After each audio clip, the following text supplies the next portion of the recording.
Hello everyone, इस video में हम डिस्कस करेंगे क्लास 11th केमिस्ट्री और एनसीईआरटी केमिस्ट्री का चैप्टर नंबर 7 है जिसका नाम है साम्य अवस्था। तो साम्य अवस्था चैप्टर का के कुछ इम्पोर्टेंट टॉपिक हैं जो आपके एग्ज़ाम के लिए काफ़ी इम्पोर्टेंट हैं। तो वो टॉपिक इस वीडियो में आज हम डिस्कस करेंगे। तो इस चैप्टर का पहला क्वेश्चन है उत्क्रमणीय अभिक्रियाएं।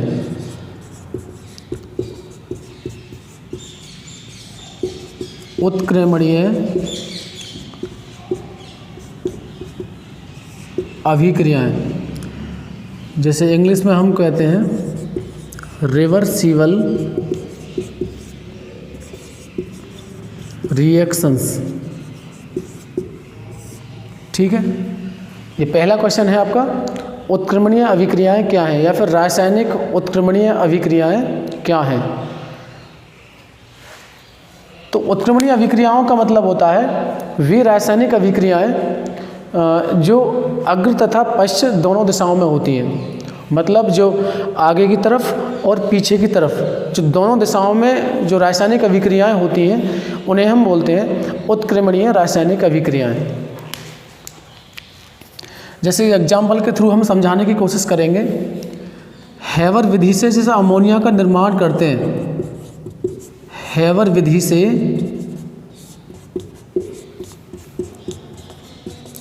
अमोनिया का निर्माण, तो यहाँ हाइड्रोजन और नाइट्रोजन दोनों अभिकारक के रूप में होते हैं और इन दोनों की रिएक्शन होने के बाद में अमोनिया गैस का 1 मोल आपको प्राप्त होगा। यहाँ से अगर आप 3 मोल्स लेंगे हाइड्रोजन गैस के और नाइट्रोजन का लेंगे आप 1 मोल, तो आपको 2 मोल मिलेंगे अमोनिया गैस के। ठीक है, हाइड्रोजन और नाइट्रोजन दोनों के परस्पर संयोग से अमोनिया गैस बनती है और अमोनिया गैस को अगर गर्म किया जाए उच्च ताप पे तो वहाँ से आपको नाइट्रोजन और हाइड्रोजन दोनों गैस मिलती है। ठीक है, मतलब कहने का मतलब ये है कि अमोनिया का जो निर्माण होता है हेवर विधि से वो एक उत्क्रमणीय रासायनिक अभिक्रिया है। उत्क्रमणीय का मतलब होता है ये दोनों अभिकारक परस्पर संयोग करके ये उत्पाद बनाएंगे जो अमोनिया है और ये अमोनिया मतलब विघटित होकर, ठीक है, ये विघटित होकर पुनः अपने उन्हीं अभिकारकों में परिवर्तित हो जाएगी जिनसे मिलके इसका फॉर्मेशन हुआ था, मतलब जिनसे मिलके ये बनी थी। मतलब इन दोनों के मिलाने से ये बनता है और इसके टूटने से ये दोनों बनते हैं। इसे बोलते हैं हम उत्क्रमणीय अभिक्रियाएं या फिर रिवर्सिबल केमिकल रिएक्शन, जो दोनों दिशाओं में होती हैं, आगे की तरफ भी और पीछे की तरफ भी। ठीक है, अब अमोनिया का यहाँ 2 मोल प्राप्त होते हैं जब आप 3 मोल लेते हैं हाइड्रोजन के और 1 मोल लेते हैं नाइट्रोजन गैस का। तो ऐसी अभिक्रियाओं को बोलते हैं हम उत्क्रमणीय रासायनिक अभिक्रियाएं। और भी एग्जाम्पल ले सकते हैं आप, जैसे हाइड्रोजन और आयोडीन, इन दोनों का परस्पर संयोग कराया जाए तो यहाँ से हाइड्रोजन आयोडाइड प्राप्त होता है और इसके 2 मोल प्राप्त होते हैं और हाइड्रोजन आयोडाइड से पुनः हाइड्रोजन और आयोडीन गैस प्राप्त, मतलब आयोडीन अभिकारक के रूप में प्राप्त होते हैं। तो ये भी एक आपकी उत्क्रमणीय रासायनिक अभिक्रिया है कि इन दोनों के मिलाने से ये बनता है और इसके टूटने से ये दोनों प्राप्त होते हैं। तो ये दोनों ही एग्जाम्पल आपके उत्क्रमणीय रासायनिक अभिक्रियाओं के हैं। और भी एग्जाम्पल आप ले सकते हैं, जैसे फॉस्फोरस पेंटाक्लोराइड है। फॉस्फोरस पेंटाक्लोराइड को अगर आप हीट करें, ठीक है, उच्च ताप पे अगर गर्म करेंगे आप PCl5 को, तो वहाँ से आपको PCl3 और Cl2 उत्पाद के रूप में प्राप्त होते हैं। इन दोनों के आपस में मिलाने से, इन दोनों के परस्पर संयोग से PCl5 प्राप्त होता है। ठीक है, तो मतलब ये तीनों एग्जाम्पल आपके उत्क्रमणीय रासायनिक अभिक्रियाओं के हैं और ये आपकी समझ में आए होंगे। तो इसको हम डिफाइन कैसे करेंगे, मतलब परिभाषित कैसे करेंगे। वे रासायनिक अभिक्रियाएं जो अग्र मतलब आगे की तरफ तथा पश्च मतलब विपरीत दिशा में, दोनों दिशाओं में होती हैं, उन्हें उत्क्रमणीय रासायनिक अभिक्रियाएं हम कहते हैं। ठीक है, तो इसकी जो परिभाषा है मैं यहीं पे लिख देता हूँ। ठीक है, इसकी व्याख्या मैंने यहाँ पे कर दी है। वे रासायनिक अभिक्रियाएं जो अग्र तथा पश्च दोनों दिशाओं में होती हैं उत्क्रमणीय रासायनिक अभिक्रियाएं कहलाती हैं। ठीक है, और ये 3 रासायनिक अभिक्रिया हमने आपको देके समझाया है और हमें आशा है आपको ये समझ में आए होंगे ज़रूर, क्योंकि इन दोनों के मिलाने से ये बनता है और इसके टूटने से ये दोनों बनते हैं। ठीक है, तो ये जो ये वाला प्रतीक है इसे क्या बोलेंगे हम, उत्क्रमणीय अभिक्रियाओं का ये प्रतीक होता है, जैसे उत्क्रमणीय चिन्ह कहते हैं हम। ठीक है, जो दोनों तरफ लगाया जाता है। इस वाले प्रतीक का मतलब ही ये होता है कि ये अभिक्रिया इस साइड में भी हो रही है और इस साइड में भी हो रही है। ठीक है, तो ये उत्क्रमणीय रासायनिक अभिक्रियाएं थी। इसके बाद अब हम डिस्कस करते हैं अनुत्क्रमणीय रासायनिक अभिक्रियाएं। ठीक है, तो एक बार मैं इसको साफ कर देता हूँ। अब हम डिस्कस करेंगे अनुत्क्रमणीय रासायनिक अभिक्रियाएं, जिन्हें हम इरिवर्सिबल केमिकल रिएक्शन कहते हैं। अनुत्क्रमणीय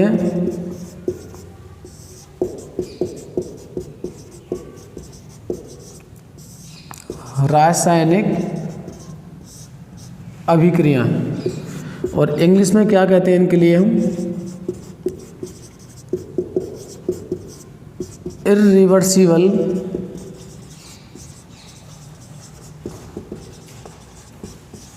केमिकल रिएक्शंस। ठीक है, इससे पहले आपने पढ़ा है उत्क्रमणीय रासायनिक अभिक्रियाएं जो दोनों दिशाओं में हो रही थी। ठीक है, और अब हम पढ़ने वाले हैं अनुत्क्रमणीय रासायनिक अभिक्रियाएं। अनुत्क्रमणीय का मतलब है उत्क्रमणीय का बिल्कुल विपरीत, मतलब वो दोनों दिशाओं में हो रही थी और ये केवल एक ही दिशा में होंगी। मतलब वे रासायनिक अभिक्रियाएं जो केवल अग्र दिशा में होती हैं उन्हें हम बोलते हैं अनुत्क्रमणीय रासायनिक अभिक्रियाएं। तो एक एग्जाम्पल देके हम आपको समझाने की कोशिश करेंगे। जैसे हमारे पास पोटेशियम क्लोरेट है, ठीक है, KClO3। क्या नाम है इसका, पोटेशियम क्लोरेट, KClO3। तो KClO3 को जब आप उच्च ताप पर अब हीट करोगे, मतलब उसे गर्म करोगे, तो ये पोटेशियम क्लोराइड और ऑक्सीजन गैस में विघटित हो जाएगा, मतलब टूट जाएगा। और इसके टूटने पर ये दोनों अभिकारक के रूप में प्राप्त होते हैं। आप कभी ऐसा नहीं कर सकते इन दोनों को मिला के आप दोबारा से पोटेशियम क्लोरेट बना दें। ठीक है, इन दोनों के परस्पर संयोग से पोटेशियम क्लोरेट नहीं बन सकता। इसका मतलब ये है ये अभिक्रिया केवल एक ही दिशा में हो रही है, मतलब आगे की तरफ हो रही है, अग्र दिशा में, फॉरवर्ड डायरेक्शन। ठीक है, तो जो केवल एक ही दिशा में हो रही है, इसके टूटने से केवल ये ही बन रहा है और इसके मिलाने से ये कभी नहीं बन सकता। तो इस टाइप की रासायनिक अभिक्रियाओं को हम बोलते हैं अनुत्क्रमणीय रासायनिक अभिक्रियाएं। ठीक है, तो बैलेंस कर सकते हैं आप इसे, यहाँ 2 लगाएंगे और यहाँ आप 2 कर देंगे। तो यहाँ पोटेशियम के कितने परमाणु हैं, यहाँ पे 2 हैं, तो इधर 2 हो गया। Cl यहाँ पे 2 है, यहाँ भी 2 हो गया। और यहाँ पे कितना है ऑक्सीजन के, 6 परमाणु हैं, तो इधर आप 3 लगा दोगे। ठीक है, तो ये रासायनिक अभिक्रिया अब पूरी तरह से बैलेंस है, जो अनुत्क्रमणीय रासायनिक अभिक्रिया का एग्जाम्पल है। आपकी समझ में आया होगा ज़रूर कि वे रासायनिक अभिक्रियाएँ जो केवल एक ही दिशा में होती हैं। तो ये रासायनिक अभिक्रिया केवल एक ही दिशा में हो रही है, केवल आगे की तरफ, मतलब एक बार ये टूट गया तो टूट गया, आप कभी भी इन दोनों को मिलाकर ही नहीं बना सकते। ठीक है, इसीलिए ये अनुत्क्रमणीय रासायनिक अभिक्रिया है। एक और एग्जाम्पल आप ले सकते हैं, जैसे आप बेरियम क्लोराइड में आप सोडियम सल्फेट डालें। ठीक है, ये बेरियम क्लोराइड है BaCl2 और ये सोडियम सल्फेट है Na2SO4। इन दोनों के परस्पर संयोग से NaCl बनता है, सोडियम क्लोराइड, और यहाँ से ये बेरियम और ये वाला सल्फेट, और बेरियम सल्फेट बनता है। ठीक है, बैलेंस करेंगे तो आप क्या करेंगे, यहाँ पे क्लोरीन के 2 परमाणु हैं और सोडियम के यहाँ पे 2 परमाणु हैं, इसीलिए आप यहाँ पे 2 लगा दोगे तो 2 NaCl बनेगा और बेरियम सल्फेट बनेगा। अब ये पूरी तरह से संतुलित रासायनिक समीकरण है। बेरियम क्लोराइड को जब सोडियम सल्फेट में आप मिलाते हैं तो आपको सोडियम क्लोराइड के 2 मोल प्राप्त होते हैं और बेरियम सल्फेट का 1 मोल प्राप्त होता है। ये अनुत्क्रमणीय रासायनिक अभिक्रिया का उदाहरण है, क्योंकि इन दोनों के मिलाने से ये 2 चीज़ उत्पाद के रूप में आपको प्राप्त होती हैं। कभी ऐसा नहीं होता है कि इन दोनों को आप मिला के आप दोबारा से सोडियम सल्फेट और बेरियम क्लोराइड प्राप्त करें। ठीक है, ऐसा कभी नहीं होता है। इसीलिए इस रासायनिक अभिक्रिया को आप कहेंगे अनुत्क्रमणीय रासायनिक अभिक्रियाएं। ठीक है, इसके बाद एक एग्जाम्पल और ले सकते हैं आप, जैसे सिल्वर नाइट्रेट है, सिल्वर नाइट्रेट, और इसमें आप डालें सोडियम क्लोराइड। ठीक है, सोडियम क्लोराइड डालेंगे आप इसमें, सिल्वर नाइट्रेट के विलयन में क्या डाला है आपने, सोडियम क्लोराइड। तो यहाँ से NaNO3 जिसे आप सोडियम नाइट्रेट कहेंगे, और सिल्वर क्लोराइड AgCl, ये उत्पाद के रूप में आपको प्राप्त होंगे। ठीक है, सिल्वर नाइट्रेट को जब सोडियम क्लोराइड में आप मिलाएंगे तो वहाँ से आपको सोडियम नाइट्रेट और सिल्वर क्लोराइड प्राप्त होगा उत्पाद के रूप में। इन दोनों के मिलाने से ये दोनों चीज़ उत्पाद के रूप में प्राप्त होती है। इन दोनों को आप मिलाकर ये प्राप्त करना चाहो तो ये कभी प्राप्त नहीं कर पाओगे। ठीक है, ये कभी नहीं बन सकता। इसीलिए ये अनुत्क्रमणीय रासायनिक अभिक्रिया का उदाहरण है। और इनकी पहचान क्या होती है कि इन्हें तीर के निशान से शो करते हैं, तीर के निशान से इन्हें प्रदर्शित करते हैं हम अनुत्क्रमणीय रासायनिक अभिक्रियाओं को, जबकि उत्क्रमणीय रासायनिक अभिक्रियाओं को आप डबल तीर के निशान से प्रदर्शित कर रहे थे।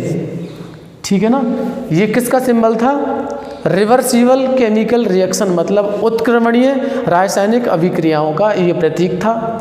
और ये वाला प्रतीक किसका है, अनुत्क्रमणीय रासायनिक अभिक्रियाओं का। तो ये 3 उदाहरण देके हमने आपको समझाया है और आपके समझ में आया होगा कि अनुत्क्रमणीय रासायनिक अभिक्रियाएं क्या होती हैं। एक बार मैं इसकी डेफिनेशन इधर लिख देता हूँ, मतलब एक थ्योरी के रूप में आप एग्जाम में लिख के कैसे आओगे इसे। तो वे रासायनिक अभिक्रियाएं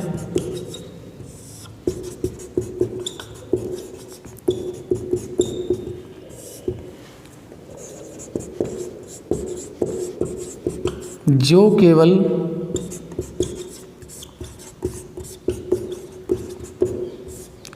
एक ही दिशा या अग्र दिशा, ठीक है, वे रासायनिक अभिक्रियाएं जो केवल एक ही दिशा में चलकर पूर्ण हो जाती हैं, पूर्ण हो जाती हैं,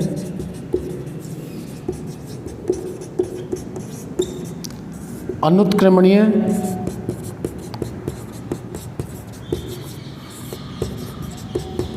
रासायनिक अभिक्रियाएं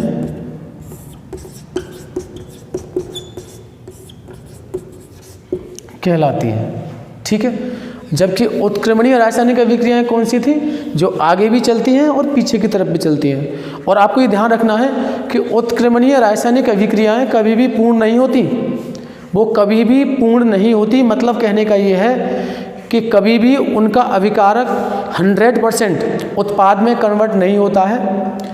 और इन अभिक्रियाओं में जो अनुत्क्रमणीय रासायनिक अभिक्रिया हैं, इनमें इनका जो अभिकारक है वो पूर्ण रूप से उत्पाद में कन्वर्ट हो जाता है। ठीक है, और इसीलिए हमने यहाँ पे लिखा है जो एक ही दिशा में चलकर पूर्ण हो जाती है, उन्हें बोलेंगे हम अनुत्क्रमणीय रासायनिक अभिक्रियाएं। ठीक है, तो नोट करें, आप स्क्रीनशॉट ले सकते हैं आप। अभी हमने डिस्कस किया है उत्क्रमणीय अभिक्रियाएं और अनुत्क्रमणीय रासायनिक अभिक्रियाएं। इसके बाद हम डिस्कस करने वाले हैं द्रव्यानुपाती क्रिया का नियम। तो द्रव्यानुपाती क्रिया का नियम इस टॉपिक का मतलब इस चैप्टर का जो साम्य अवस्था चैप्टर है, इस चैप्टर का बहुत ज़्यादा इम्पोर्टेंट क्वेश्चन है। द्रव्यानुपाती क्रिया का नियम जो गोल्डबर्ग और बागे के द्वारा ये प्रतिपादित किया गया है। तो गोल्डबर्ग और बागे क्या हैं? ये दोनों वैज्ञानिक थे और इन दोनों ने ही इस नियम को लॉन्च किया है। इसे द्रव्यानुपाती क्रिया का नियम बोलते हैं। द्रव्यानुपाती, ठीक है, द्रव्यानुपाती क्रिया का नियम किसने दिया है?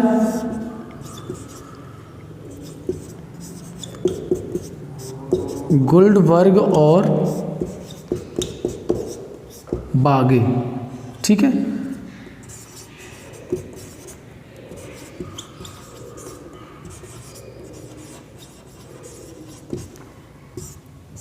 इन दोनों के द्वारा दिया गया है ये नियम, द्रव्यानुपाती क्रिया का नियम।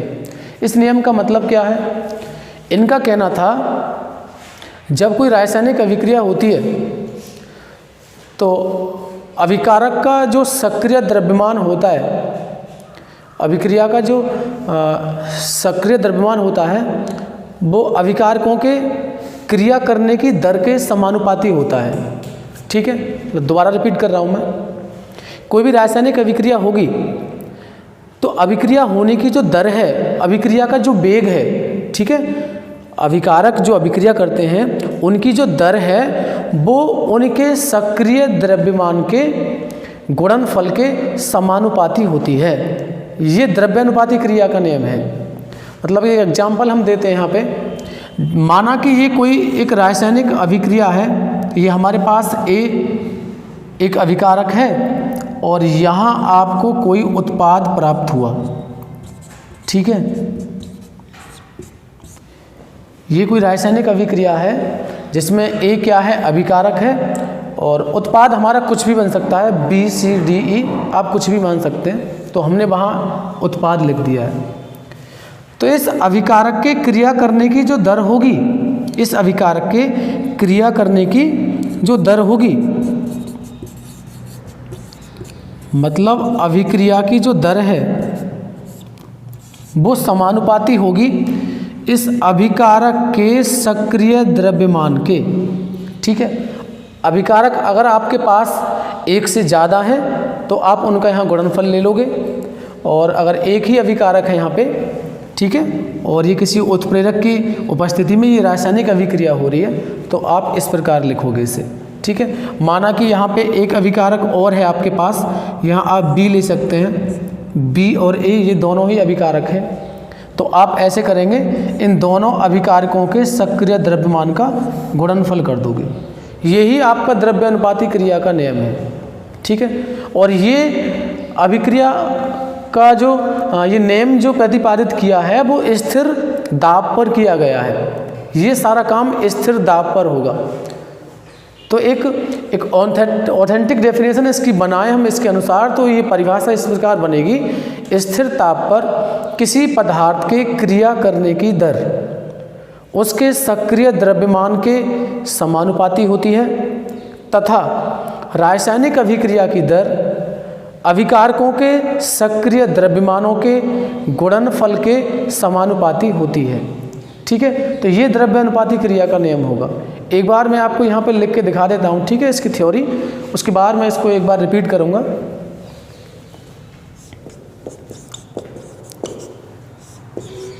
स्थिर ताप पर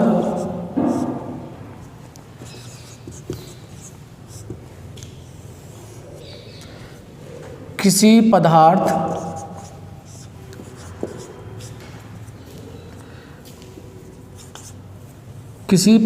के क्रिया करने की दर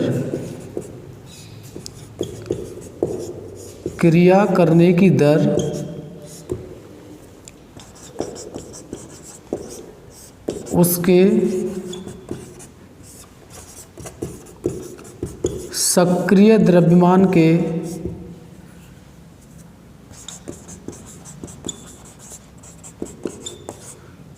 समानुपाती होती है तथा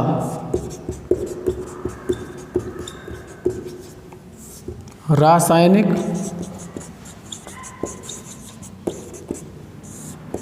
अभिक्रिया की दर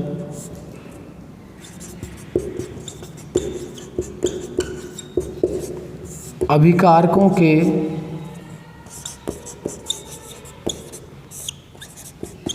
सक्रिय द्रव्यमानों के गुणनफल के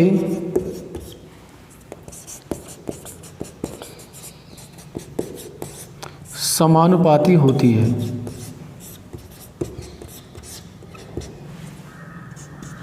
ठीक है जी। स्थिर ताप पर किसी पदार्थ के क्रिया करने की दर उसके सक्रिय द्रव्यमान के समानुपाती होती है तथा रासायनिक अभिक्रिया की दर अभिकारकों के सक्रिय द्रव्यमानों के गुणनफल के समानुपाती होती है।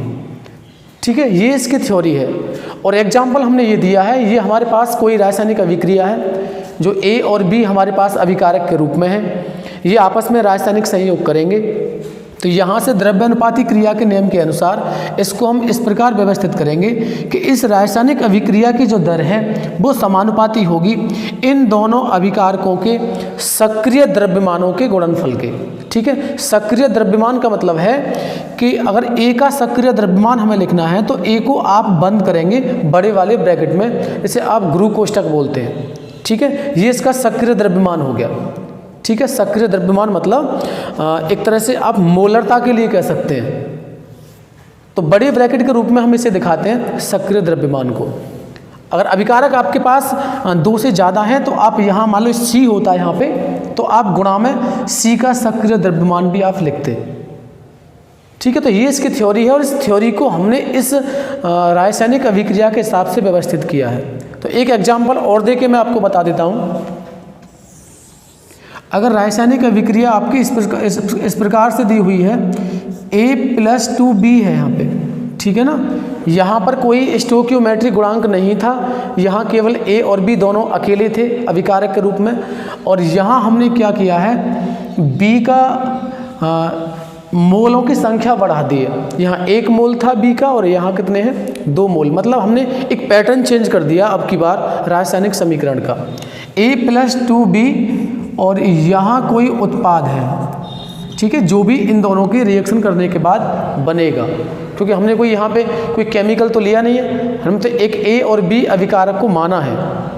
तो उत्पाद वहाँ कुछ भी बन सकता है जो आप A और B की जगह पे आप लोगे, तो वो उसी के अकॉर्डिंग उसका उत्पाद बन जाएगा। तो A+2B एरो उत्पाद, ये एक रासायनिक अभिक्रिया है। इस रासायनिक अभिक्रिया को हमें द्रव्यानुपाती क्रिया के नियम के अनुसार व्यवस्थित करना है। और द्रव्यानुपाती क्रिया का नियम क्या कहता है, अभिक्रिया का वेग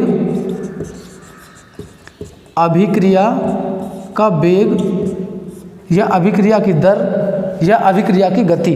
ठीक है, हम कैसे भी लिख सकते हैं इसे। तो अभिक्रिया का वेग समानुपाती होगा अभिकारकों के सक्रिय द्रव्यमानों के गुणनफल के। तो अभिकारक हमारे पास A है, तो A का सक्रिय द्रव्यमान हमने ऐसे लिख दिया, ठीक है, और B है तो B को हमने ऐसे लिख दिया। और जो स्टोइकियोमेट्रिक गुणांक होता है वो उसकी पावर के रूप में जाएगा, मतलब उसकी घात के रूप में जाएगा। जिसका वो स्टोइकियोमेट्रिक गुणांक है वो उसकी घात के रूप में जाएगा। और इन दोनों का क्या करना है, हमें गुणनफल। ठीक है, तो ऐसे व्यवस्थित कर लेंगे हम इसको द्रव्यानुपाती क्रिया के नियम के अनुसार। ठीक है, तो ये एग्जाम्पल दिया हमने, तो इसे इस हिसाब से व्यवस्थित करेंगे। अगर आपको ऐसे मिलता है तो आप ऐसे कर लोगे। ठीक है, एक बार मैं चेंज और करता हूँ। आपको मिला 2A + 3B + C, ठीक है, और ये हो गया आपका उत्पाद। अगर इस प्रकार की आपको रासायनिक सभी अभिक्रिया आपको मिलती है, अभिकारक आपके पास 2 से ज़्यादा है, मतलब 3 अभिकारक हैं, तो सेम पैटर्न रहेगा ऐसे ही। अभिक्रिया का जो वेग है वो समानुपाती होगा अभिकारकों की सक्रिय द्रव्यमान के गुणनफल के। ठीक है, तीनों अभिकारक हैं हमारे पास, तीनों के सक्रिय द्रव्यमानों का गुणनफल हमने यहाँ पर लिख लिया है। ए के 2 मोल हैं तो ये जो स्टोइकियोमेट्रिक गुणांक है ये इसकी घात के रूप में जाएगा। ऐसे बी के पास कितना है 3, तो ये 3 यहाँ पे आ जाएगा। ठीक है, तो ये 3 एग्जाम्पल हमने आपको दिए हैं जो द्रव्यानुपाती क्रिया के नियम के अनुसार जिनको हमने व्यवस्थित करके आपको दिखाया है। ठीक है, तो नोट करें या फिर स्क्रीनशॉट ले सकते हैं आप। इसके बाद हम डिस्कस करेंगे नेक्स्ट टॉपिक पे। इसके बाद हम देखते हैं द्रव्यानुपाती क्रिया को अगर आपके पास कोई साम्य अवस्था वाली कोई रासायनिक समीकरण आपको मिलती है तो उसे आप कैसे व्यवस्थित करेंगे। मतलब मेरा कहने का मतलब ये है कि ये अभी तक जो आपने रासायनिक समीकरण बनाई थी ये केवल एक ही दिशा वाली थी, मतलब जिन्हें हम कह सकते हैं अनुत्क्रमणीय रासायनिक अभिक्रियाएं थी, तो आप इस हिसाब से इन्हें व्यवस्थित कर लोगे। लेकिन अगर आपको समीकरण इस हिसाब से मिलती है कि जो दोनों दिशाओं में हो रही हो वो रासायनिक अभिक्रिया, अग्र दिशा में तथा पश्चिम दिशा में, देखें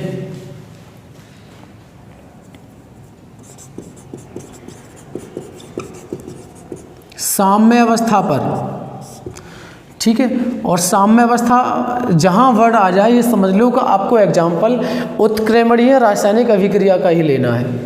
तो एग्जाम्पल हम ले सकते हैं यहाँ पे, जैसे A+B और यहाँ डबल एरो आएंगे, ये आप जानते हो क्योंकि साम्य अवस्था कहाँ स्थापित होती है, केवल उत्क्रमणीय रासायनिक अभिक्रियाओं में ही साम्य अवस्था स्थापित होती है।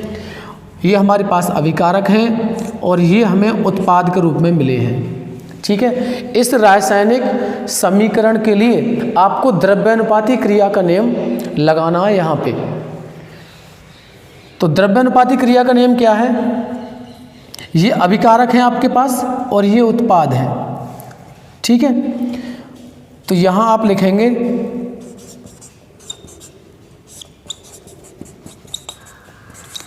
अग्र अभिक्रिया के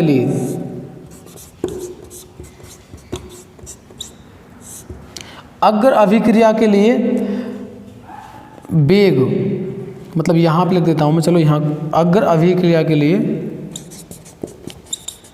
अभिक्रिया का वेग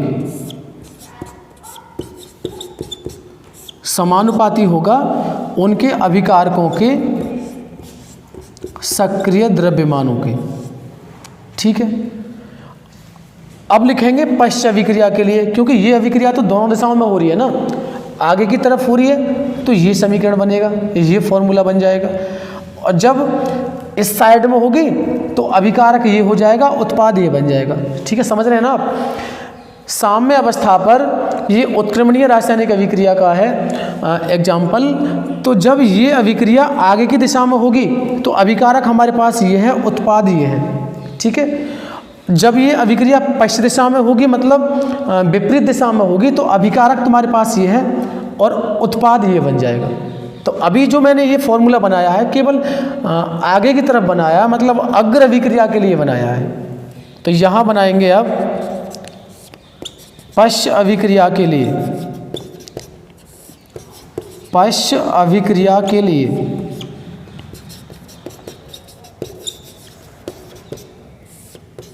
अभिक्रिया का वेग। तो पश्च अभिक्रिया के लिए अभिकारक क्या बन जाएगा, ये।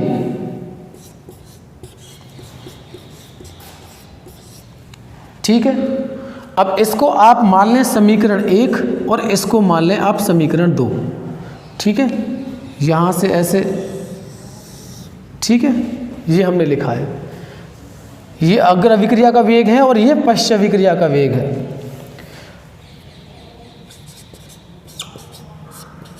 जब आप अग्र अभिक्रिया का वेग निकालेंगे तो समानुपाती का अगर तुम ये चिन्ह हटाओगे यहाँ से, तो यहाँ एक वेग स्थिरांक आएगा। ठीक है, ये क्या है, K1, ये फर्स्ट समीकरण है इसलिए हमने यहाँ फर्स्ट लिखा है। K का मतलब है स्थिरांक, मतलब जिसे नियतांक आप कह सकते हैं। और यहाँ लिखेंगे आप A और B के सक्रिय द्रव्यमान। तो इसी प्रकार पश्च अभिक्रिया का वेग कैसे निकालेंगे आप, जब समानुपाती का चिन्ह यहाँ से हटाओगे तो ये K2 हो जाएगा और ये हो जाएगा आपका C और D का सक्रिय द्रव्यमान। ठीक है, अग्र अभिक्रिया का वेग का जो समीकरण था वो ये था और पश्च अभिक्रिया के वेग का समीकरण ये था। हमने दोनों के समानुपाती के सिंबल यहाँ से हटाए तो यहाँ आ जाएगा K1 और यहाँ आ जाएगा K2। K1 क्या है? अग्र अभिक्रिया का वेग स्थिरांक है, जहाँ K1 अग्र अभिक्रिया का वेग स्थिरांक तथा K2 क्या है? पश्च अभिक्रिया का वेग स्थिरांक है। ठीक है, K1 क्या है? अग्र अभिक्रिया का वेग स्थिरांक और K2 क्या है? पश्च अभिक्रिया का वेग स्थिरांक। ठीक है ना।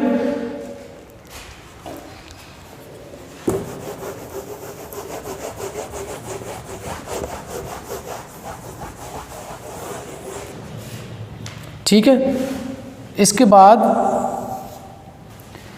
साम्य अवस्था पर अग्र अभिक्रिया का वेग बराबर होता है पश्च अभिक्रिया के वेग के। ठीक है, साम्य अवस्था का मतलब ही होता है समान अवस्था, मतलब बराबर की अवस्था, जिस पर अग्र अभिक्रिया का वेग पश्च अभिक्रिया के वेग के बराबर हो जाता है। तो ये हमारे पास एक उत्क्रमणीय रासायनिक अभिक्रिया ये हमने मानी थी। यहाँ से हमने अग्र अभिक्रिया के लिए द्रव्यानुपाती क्रिया का नियम लगाया तो ये वाली समीकरण बनी। ठीक है, क्योंकि द्रव्यानुपाती क्रिया का नियम यही कहता है अभिक्रिया का जो वेग होगा वो अभिकारकों के सक्रिय द्रव्यमानों के गुणनफल के समानुपाती होगा। तो ये समीकरण निकल के आई। इसके लिए फिर हमने पश्च अभिक्रिया के लिए अभिक्रिया का वेग निकाला, तो पश्च अभिक्रिया के लिए हमारे पास अभिकारक ये बन जाएगा, तो इसके लिए वेग का समीकरण ये बन जाएगा। अब इन दोनों में से जब हम समानुपाती का सिंबल हटाएंगे तो यहाँ K1 आ जाएगा। ठीक है, इस वाले में, और इस वाले की जगह पे आ जाएगा ये K2। K1 K2 है क्या? K1 अग्र अभिक्रिया का वेग स्थिरांक है और K2 पश्च अभिक्रिया का वेग स्थिरांक है। साम्य अवस्था पर हमने पढ़ा है अग्र अभिक्रिया का वेग बराबर होता है पश्च अभिक्रिया के वेग के। तो यहाँ इन दोनों समीकरणों को आप बराबर रख लेंगे। मतलब कहने का ये है अग्र अभिक्रिया का वेग तुम्हारा कौन था? ये था K1 AB का सक्रिय द्रव्यमान बराबर K2 C और D का सक्रिय द्रव्यमान। ठीक है, अब यहाँ से आप K1 अपॉन K2 आप निकालेंगे तो ये हो जाएगा C और D का सक्रिय द्रव्यमान और A और B का सक्रिय द्रव्यमान। ठीक है, यहाँ से एक नया सूत्र बना है आपका K1 बटे K2 बराबर C और D का सक्रिय द्रव्यमान बटे A और B का सक्रिय द्रव्यमान। अब इस K1 प्लस K2 दोनों का अनुपात बराबर होगा Kc के, और Kc क्या है? Kc साम्य स्थिरांक है। Kc साम्य स्थिरांक है। तो साम्य स्थिरांक और वेग स्थिरांक में दोनों में संबंध का ये वाला फॉर्मूला निकल के आता है। ठीक है, ये सूत्र किसका है? साम्य स्थिरांक और वेग स्थिरांक का संबंध इन दोनों इस वाले फॉर्मूले से प्रूव होता है। तो यहाँ आप ये कह सकते हैं अग्र अभिक्रिया का वेग स्थिरांक और पश्च अभिक्रिया के वेग स्थिरांक के अनुपात को साम्य स्थिरांक कहते हैं। ठीक है ना, इस वाले सूत्र से तो यही परिभाषा बनती है, अग्र अभिक्रिया के वेग स्थिरांक और पश्च अभिक्रिया के वेग स्थिरांक के अनुपात को साम्य स्थिरांक कहते हैं। तो साम्य स्थिरांक की अगर परिभाषा आपसे पूछता है तो आप ये लिख सकते हैं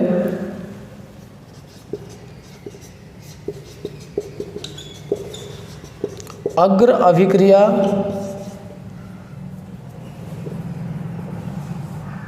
अग्र अभिक्रिया के वेग स्थिरांक तथा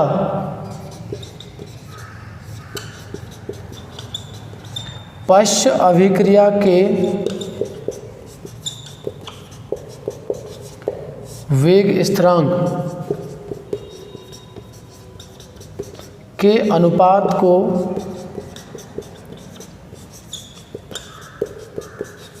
साम्य स्थिरांक कहते हैं। ठीक है, साम्य स्थिरांक क्या है? अग्र अभिक्रिया का वेग स्थिरांक और पश्च अभिक्रिया के वेग स्थिरांक का अनुपात होता है। जब अभिक्रिया केवल एक दिशा में हो रही थी तो उसका स्थिरांक निकल के आया K1, तो उसे वेग स्थिरांक कहेंगे हम। ठीक है, उसे साम्य स्थिरांक नहीं कह सकते, क्योंकि साम्य स्थिरांक का मतलब होता है वे अभिक्रियाएं जो दोनों दिशाओं में हो रही हैं। तो उत्क्रमणीय रासायनिक अभिक्रिया के लिए ही आप साम्य स्थिरांक का आप यूज करोगे, क्योंकि साम्य का मतलब ही होता है उत्क्रमणीय के लिए कह रहा है वो। इसके लिए आप साम्य शब्द यूज नहीं कर सकते, इसके लिए तो केवल आप वेग स्थिरांक बोलेंगे। और इसके लिए दोनों ही वेग स्थिरांक हैं, ये पहली अभिक्रिया का है और ये दूसरी वाली का है जो पीछे की तरफ हो रही है। ठीक है, तो नोट करें आप। आइए अब देखते हैं हम नया क्वेश्चन जो है ला सातेलिए का नियम, मतलब द्रव्यानुपाती क्रिया के नियम के बाद अब हम डिस्कस कर रहे हैं ला सातेलिए का नियम। बहुत ज़्यादा इम्पोर्टेंट है ये भी, और वैसे भी खासकर हम इस वीडियो में डिस्कस करने वाले हैं केवल जो चुनिंदा क्वेश्चन हैं और जो इम्पोर्टेंट टॉपिक हैं। ठीक है, तो उन्हीं को हम डिस्कस कर रहे हैं। ला सातेलिए का नियम बहुत ज़्यादा इम्पोर्टेंट है। ला सातेलिए का नियम। ठीक है, ये ला सातेलिए है कौन? ये वैज्ञानिक है। ठीक है, तो ये लिए इसके नाम में ऐड है। ला सातेलिए मतलब ये वैज्ञानिक है और इसी वैज्ञानिक ने इस नियम को प्रतिपादित किया है। और इसका कहना क्या था कि साम्य अवस्था पर कोई पदार्थ है और उस पदार्थ के टेम्परेचर में, मतलब उसके ताप में, दाब में और उसकी सांद्रता में अगर हम परिवर्तन करें तो साम्य अवस्था उस दिशा में विस्थापित होगी जहां उनका प्रभाव कम होगा।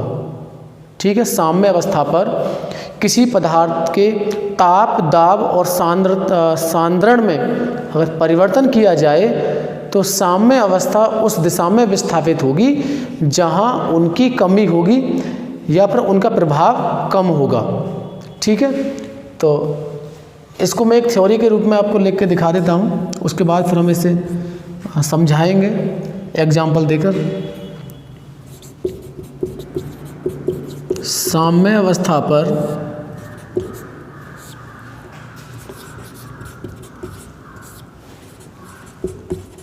किसी पदार्थ के ताप, दाब तथा सांद्रण में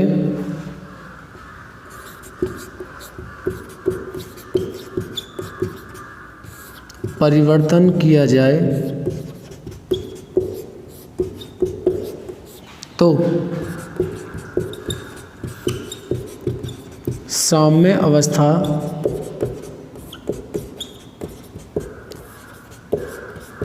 उस दिशा में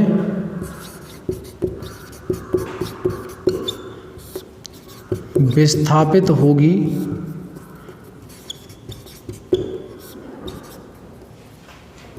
जहां उनका प्रभाव कम हो।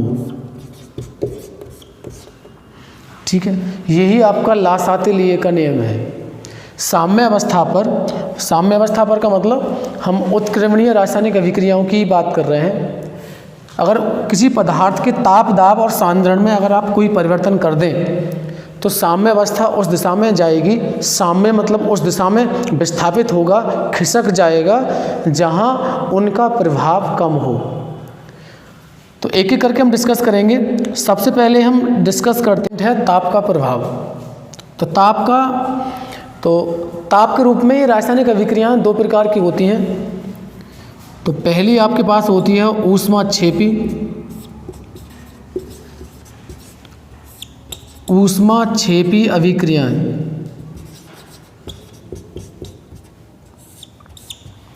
ठीक है। इसका क्या मतलब है, जहां ऊष्मा का उत्सर्जन होता है। ऊष्मा का उत्सर्जन होता है मतलब वे रासायनिक अभिक्रियाएं जिनमें अभिक्रिया के दौरान क्या होगा, ऊष्मा का उत्सर्जन होता है। ऊष्मा वहाँ से निष्कासित होती है, ऊष्मा वहाँ से निकलती है, उन्हें ऊष्माक्षेपी रासायनिक अभिक्रियाएं कहते हैं। तो इसके लिए ताप का क्या प्रभाव पड़ेगा, मतलब ऊष्माक्षेपी अगर रासायनिक अभिक्रिया है कोई, अगर उसे हम फिर ताप बढ़ा दें, उसका ताप बढ़ा दिया जाए, तो फिर क्या प्रभाव पड़ेगा उस रासायनिक अभिक्रिया के वेग पर, मतलब उसका वेग घट जाएगा या बढ़ जाएगा। देखें, ऊष्माक्षेपी का मतलब अभी हमने आपको क्या बताया, ऊष्मा का उत्सर्जन होगा, ऊष्मा वहाँ से निकलेगी। ऊष्मा वहाँ से निकलने का मतलब है इस रासायनिक अभिक्रिया को ऊष्मा की ज़रूरत नहीं है। जब वो वहाँ से स्वयं ऊष्मा निकाल रही है तो उसे ऊष्मा की ज़रूरत है नहीं, और इस कंडीशन में अगर आप उसे ऊष्मा दे दें तो अभिक्रिया की गति रुक जाएगी, ठीक है। अभिक्रिया की जो गति है वो धीमी हो जाएगी, मतलब अभिक्रिया मंद होने लगेगी, ठीक है ना, क्योंकि साफ साफ हम समझ पा रहे हैं ऊष्माक्षेपी का मतलब ऊष्मा वहाँ से निकल रही है, इसका मतलब उसे ऊष्मा की ज़रूरत है ही नहीं, और फिर भी आप उसे ताप के रूप में ऊष्मा दे रहे हैं, तो अभिक्रिया की गति बढ़ेगी नहीं, गति रुक जाएगी। गति क्या होगी, रुक जाएगी, और अभिक्रिया विपरीत दिशा में होने लगेगी, ठीक है। इसका एक विपरीत प्रभाव पड़ेगा। अभिक्रिया कैसे होने लगेगी, विपरीत दिशा में होगी।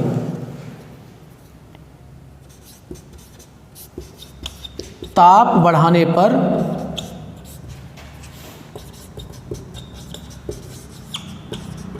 अभिक्रिया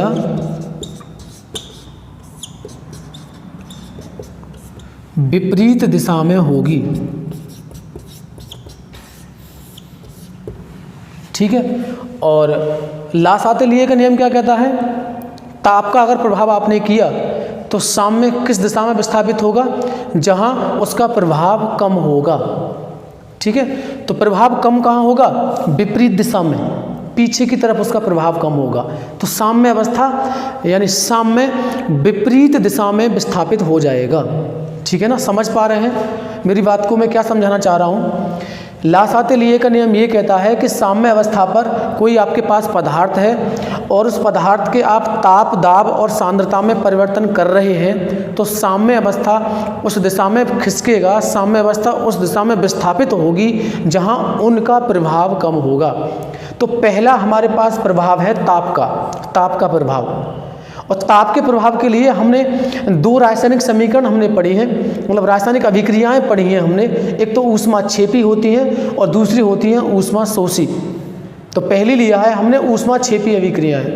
ऊष्माक्षेपी अभिक्रियाएं वो होती हैं जहां से ऊष्मा का उत्सर्जन होता है, जिन्हें ऊष्मा की ज़रूरत नहीं है, जो अपने आप में से ऊष्मा निकालती हैं। और ऐसी अभिक्रियाओं के लिए अगर आपने उनका ताप बढ़ा दिया, अगर ताप उन्हें दिया, तो अभिक्रिया विपरीत दिशा में होने लगेगी, ठीक है ना, आगे की तरफ नहीं होगी, मतलब उसका एक धनात्मक प्रभाव नहीं पड़ेगा, उसका एक ऋणात्मक प्रभाव पड़ेगा, ठीक है, विपरीत दिशा में होने लगेगी। तो विपरीत दिशा में होने का मतलब है कि साम्य अवस्था विपरीत दिशा में विस्थापित हो जाएगी, ठीक है। तो ये आपके समझ में आया होगा जरूर। इसके बाद एक दूसरे प्रकार की रासायनिक अभिक्रिया हैं जिन्हें हम बोलते हैं ऊष्माशोषी। ऊष्माशोषी अभिक्रियाएं, ठीक है, जिन्हें एंडोथर्मिक बोलते हैं। इन्हें इंग्लिश में बोलते हैं एक्सोथर्मिक केमिकल रिएक्शंस, और इनका मतलब है एंडोथर्मिक केमिकल रिएक्शंस। वे रासायनिक अभिक्रियाएं जहां ऊष्मा का शोषण होता है। क्या होगा,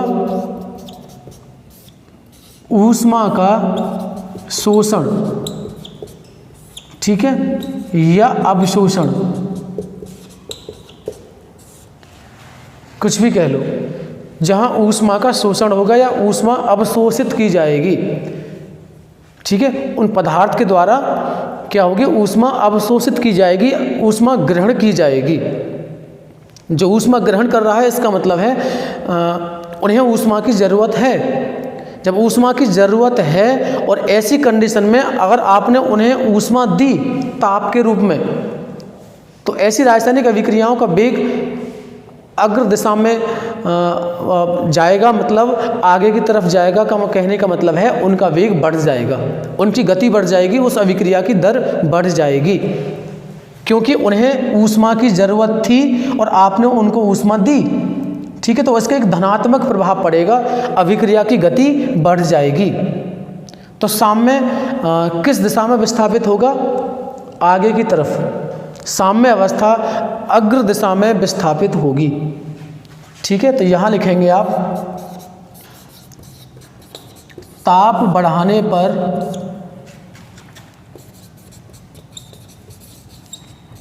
अभिक्रिया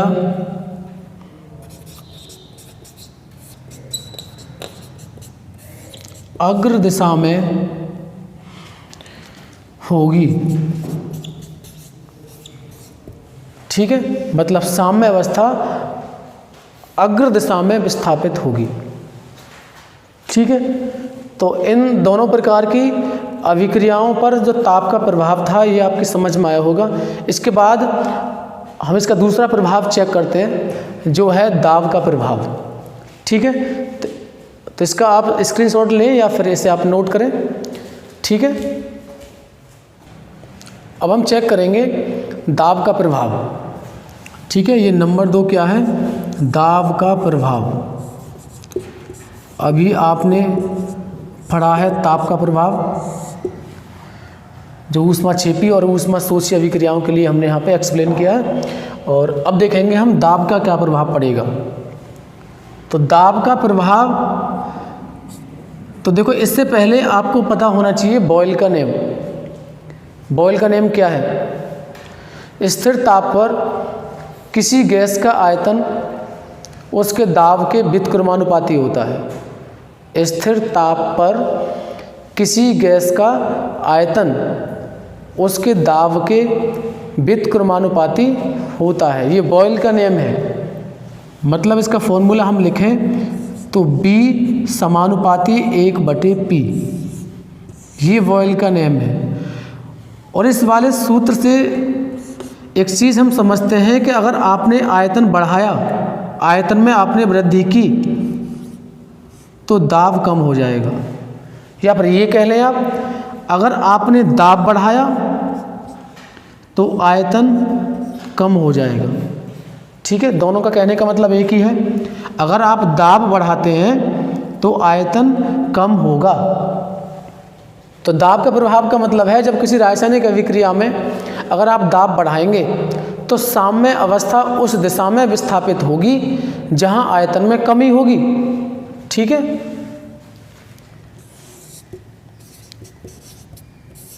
दाब में वृद्धि करने पर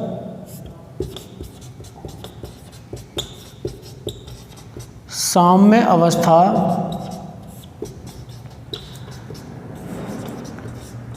उस दिशा में विस्थापित होगी जहां आयतन में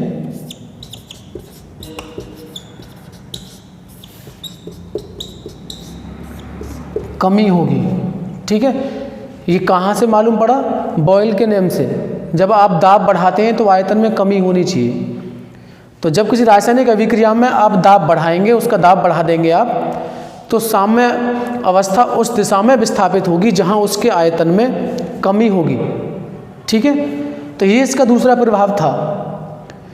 इसके बाद देखो लासातेलिये के नियम के जब अनुप्रयोग हम आपको पढ़ाएंगे, इसके बाद जस्ट टॉपिक है लासातेलिये के नियम के अनुप्रयोग। तो वहाँ हम आपको रासायनिक समीकरण देंगे और उस रासायनिक समीकरण पर ताप, दाब और सांद्रता में परिवर्तन के प्रभाव हम आपको बताने वाले हैं, क्या प्रभाव होंगे। तो यहाँ तो आप केवल इतना पढ़ें कि अगर जब दाब बढ़ाएंगे आप किसी रासायनिक अभिक्रिया का, तो साम्य अवस्था उस दिशा में बच जाएगी जहां आयतन में कमी होगी। ठीक है, तो अब तक आपने 2 इसके प्रभाव पढ़े हैं। और तीसरा प्रभाव है इसका सांद्रता का प्रभाव। ठीक है, तीसरा प्रभाव क्या है? सांद्रता का प्रभाव, इफेक्ट ऑफ कंसंट्रेशन, इसे हम बोल सकते हैं। सांद्रता का क्या प्रभाव पड़ेगा? कोई भी रासायनिक अभिक्रिया है, उसमें अभिकारकों की सांद्रता अगर आप बढ़ा दें, सांद्रता बढ़ा दें, तो साम्य अवस्था किस दिशा में विस्थापित होगी? तो लासाते-लिये का नियम तो ये बोलता है कि साम्य अवस्था उस दिशा में विस्थापित होनी चाहिए जहां उसकी सांद्रता में कमी हो, है ना। अभी हमने आपको बताया है जहां उसका प्रभाव कम होगा। तो यहां लिखेंगे आप सांद्रता में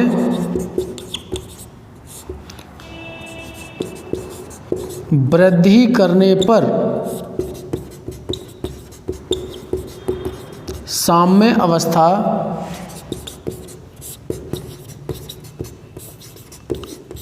उस दिशा में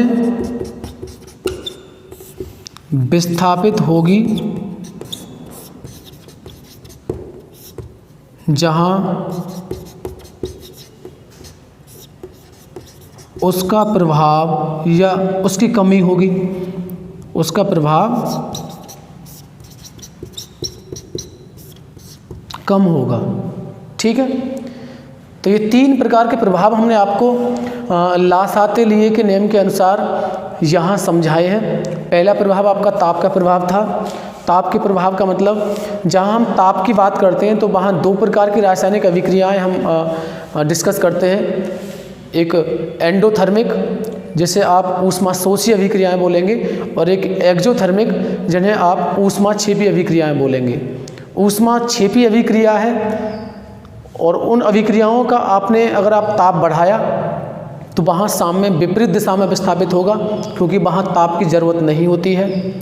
ऊष्माशोषी अभिक्रियाएं हैं, वहाँ आपने ताप में वृद्धि की तो साम्य अवस्था आगे की तरफ विस्थापित होगी, मतलब अग्र दिशा में विस्थापित होगी, क्योंकि उन्हें ताप की ज़रूरत है। उसके बाद दूसरा पॉइंट हमने डिस्कस किया दाब का प्रभाव। अगर दाब में वृद्धि करें तो साम्य अवस्था किस दिशा में जाएगी? तो साम्य अवस्था उस दिशा में जाएगी जहां आयतन में कमी होगी। और ये हमने कहाँ से सीखा है? बॉयल के नियम से। बॉयल का नियम ये कहता है अगर आपने दाब में वृद्धि की तो आयतन में कमी होनी चाहिए। तो इस हिसाब से अगर दाब में वृद्धि आप करेंगे तो साम्य अवस्था उस दिशा में विस्थापित होगी जहां आयतन में कमी होगी। इसके बाद तीसरा हमारा पास पॉइंट था सांद्रता का प्रभाव। अगर आपने अभिकारक की सांद्रता बढ़ा दी तो साम्य अवस्था उस दिशा में विस्थापित होगी जहां सांद्रता की कमी होगी, जहां कमी होगी। ठीक है, तो नोट करें आप इसे या स्क्रीनशॉट लें। आइए इसके बाद हम देखते हैं लासाते-लिये के नियम के अनुप्रयोग। अभी आपने पढ़ा है लासाते-लिये का नियम, और अब हम लासाते-लिये के नियम के अनुप्रयोग पढ़ेंगे।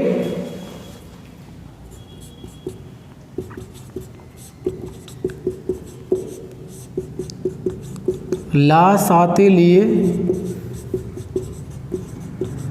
के नियम के अनुप्रयोग।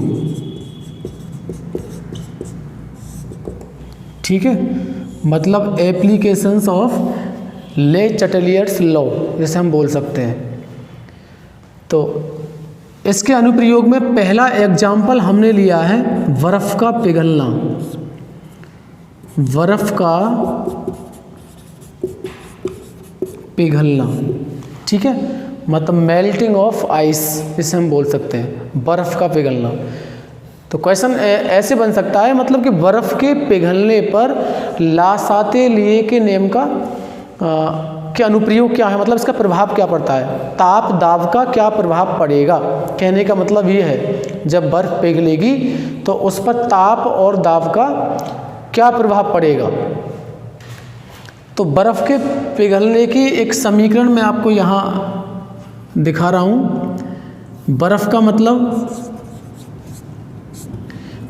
पानी होता है, बस अवस्था चेंज होती है, वो ठोस अवस्था में होता है।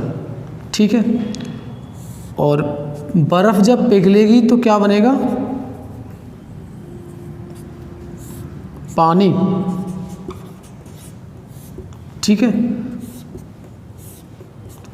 तो फॉर्मूला तो चेंज होगा नहीं, H2O का H2O ही रहेगा, बस अवस्था बदल जाएगी, क्योंकि जो द्रव अवस्था में है पानी वो भी H2O ही है, और जब ठोस अवस्था में मतलब जो बर्फ़ है वो भी H2O ही है। तो यहाँ सॉलिड है और ये लिक्विड है। तो जब बर्फ़ पिघलती है तो उस टाइम अगर उसका आप ताप बढ़ा दें या दाब बढ़ा दें तो प्रभाव क्या पड़ेगा उसके बर्फ़ के पिघलने पर। बर्फ़ के पिघलने की दर बढ़ जाएगी या घट जाएगी, ठीक है। ये चीज़ हम डिस्कस करने वाले हैं। तो एक चीज़ आप याद रखें, बर्फ़ का पिघलना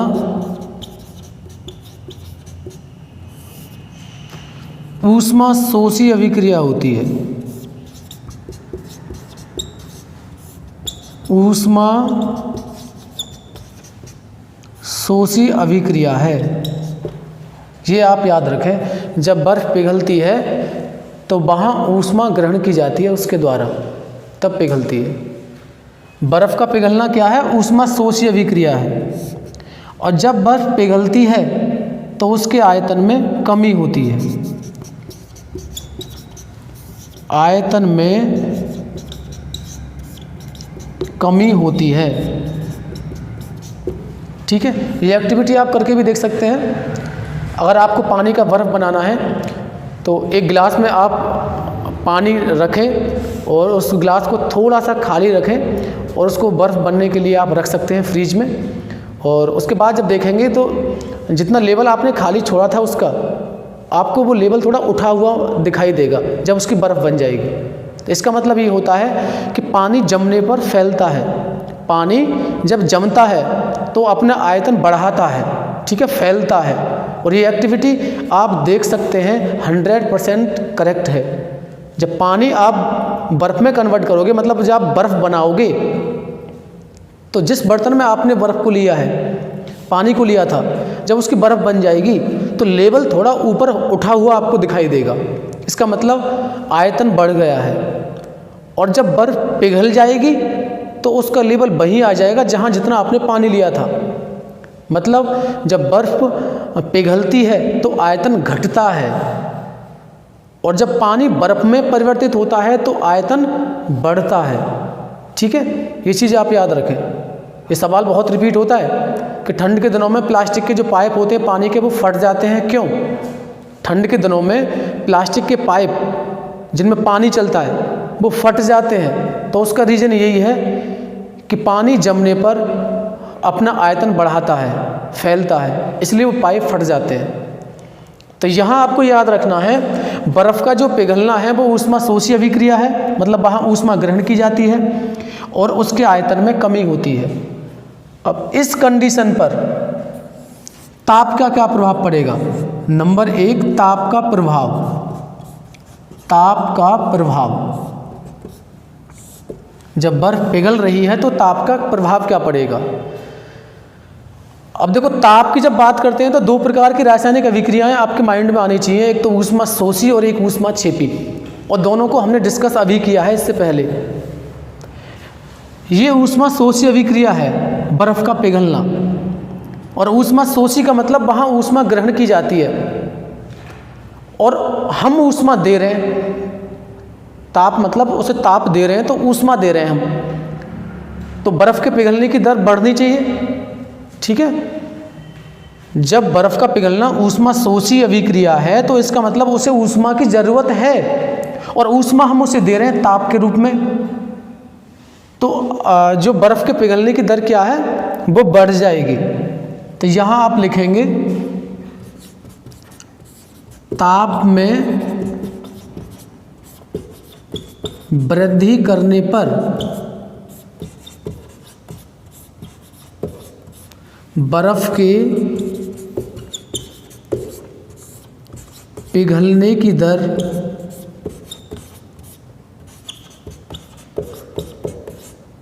बढ़ जाएगी, ठीक है। उसके बाद हम देखते हैं अब दाब का प्रभाव। मतलब बर्फ़ के पिघलने पर दाब का क्या प्रभाव पड़ेगा। जब बर्फ़ पिघल रही हो और उस टाइम अगर आपने दाब बढ़ा दिया तो पिघलने की दर घट जाएगी या बढ़ जाएगी। तो दाब की जब बात करते हैं तो हमें याद आना चाहिए आयतन, क्योंकि बॉयल के नियम में हमने पढ़ा है कि अगर आपने दाब बढ़ाया तो आयतन घटना चाहिए, आयतन घटेगा। और बर्फ़ के पिघलने में भी हमें ये जानकारी पहले से है, आयतन में कमी होती है। बर्फ़ के पिघलने में आयतन में कमी होती है और जब हम दाब बढ़ाते हैं तब भी आयतन में कमी होती है। तो दोनों चीज़ें मैच कर रही हैं, ठीक है। तो रिजल्ट कैसा होना चाहिए, पॉजिटिव आना चाहिए, धनात्मक रिजल्ट आना चाहिए, ठीक है ना। दाब का प्रभाव मतलब दाब जब हम बढ़ाते हैं तो आयतन में कमी होती है, ये हमने पढ़ा है बॉयल के नियम में।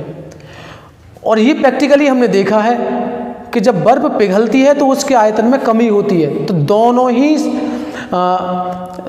चीज़ों में आयतन में कमी हो रही है। तो इसका मतलब अगर हम दाब बढ़ाएं तो बर्फ़ के पिघलने की दर भी बढ़ जाएगी, ठीक है।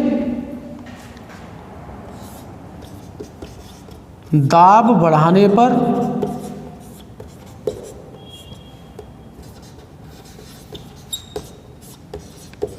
बर्फ़ के पिघलने की दर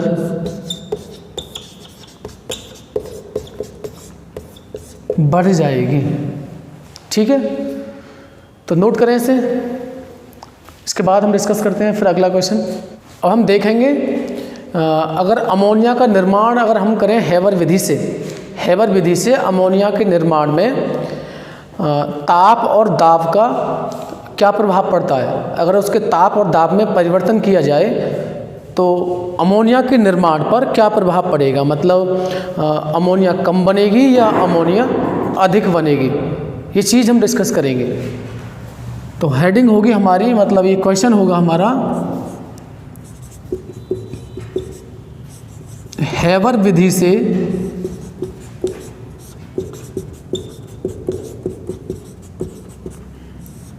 अमोनिया के निर्माण में ताप, दाब तथा सांद्रण में परिवर्तन का प्रभाव, ठीक है। ये लासाते लिए के नियम के अनुप्रयोग में ही है। और जैसे आप रासायनिक साम्यों पर लासाते लिए के नियम के अनुप्रयोग कह सकते हैं, ठीक है। इससे पहले जो हमने बताया है बर्फ़ का पिघलना, वो एक भौतिक साम्य था। भौतिक साम्य पर लासाते लिए के नियम का अनुप्रयोग था वो। और ये क्या है, रासायनिक साम्य पर, मतलब यहाँ रासायनिक अभिक्रिया होगी और साम्य अवस्था स्थापित होगी। रासायनिक अभिक्रिया होगी और जो साम्य अवस्था स्थापित होगी उस साम्य अवस्था पर ताप, दाब और सांद्रण का क्या प्रभाव पड़ता है, ठीक है। तो इसलिए इसे हम क्या कहेंगे, रासायनिक साम्य पर लासाते लिए का नियम का अनुप्रयोग। तो हेबर विधि से अमोनिया का निर्माण हो रहा है, तो पहले इसकी रासायनिक समीकरण हम लिख लेते हैं। हेबर विधि से जब अमोनिया बनती है तो हमें पता है हाइड्रोजन और नाइट्रोजन दो गैसें ली जाती हैं और वहाँ से आपको अमोनिया गैस मिलती है। हाइड्रोजन के 3 मोल होते हैं, नाइट्रोजन का 1 मोल होता है और आपको 2 मोल अमोनिया गैस प्राप्त होती है, ठीक है। और यहाँ उत्प्रेरक होता है, ठीक है, जैसे लोहा ऑफ Fe एक उत्प्रेरक के रूप में यहाँ पे यूज करते हैं। और टेम्परेचर भी हमें इसको देना पड़ता है, लगभग 400-450 डिग्री सेल्सियस के बीच में आपको यहाँ टेम्परेचर देना होता है। तो वहाँ से अमोनिया गैस बनती है, अमोनिया के 2 मोल बनते हैं। और यहाँ पे लिखा हुआ होता है +Q किलो कैलोरी, ठीक है। ये प्लस क्यू किलो कैलोरी का मतलब समझ रहे हैं। अगर ये प्लस क्यू है तो मतलब यहाँ क्यू का मतलब ऊष्मा से है, कुछ नहीं है, हीट है, ऊष्मा है, ऊर्जा निकल रही है यहाँ से।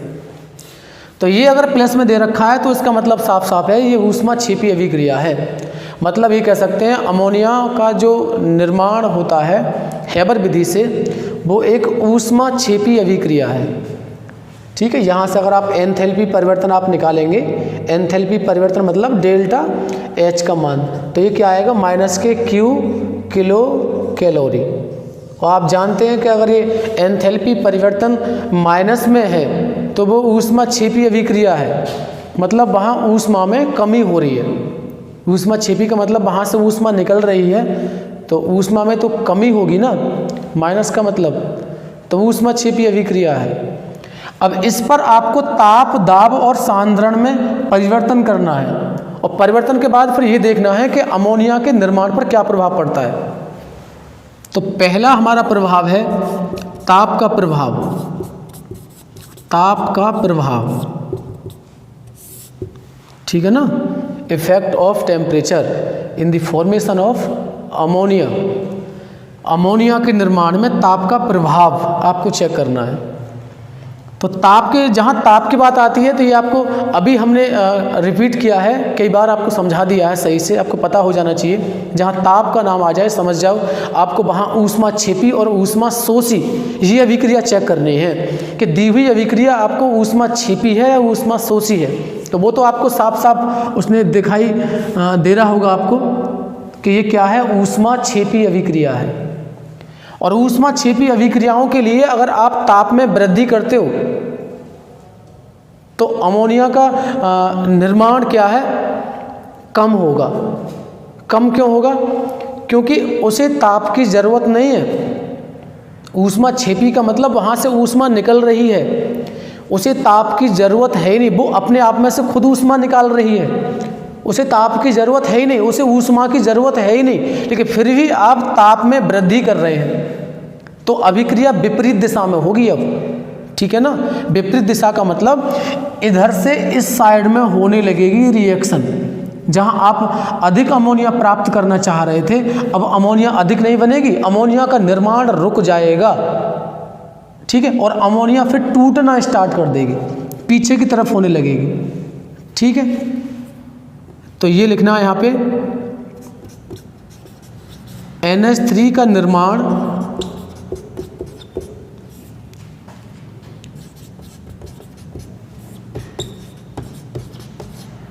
ऊष्मा क्षेपी अभिक्रिया है।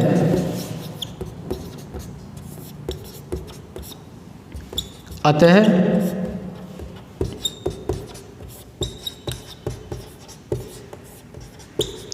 ताप बढ़ाने पर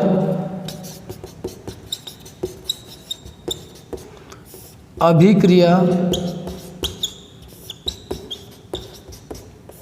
विपरीत दिशा में होगी और NH3 का उत्पादन कम हो जाएगा, ठीक है। NH3 का उत्पादन क्या है, कम हो जाएगा। कम क्यों होगा? उसे ताप की ज़रूरत नहीं है, लेकिन फिर भी आप उसे ज़बरदस्ती ताप दिए जा रहे हैं तो निर्माण तो कम होगा ही, ठीक है।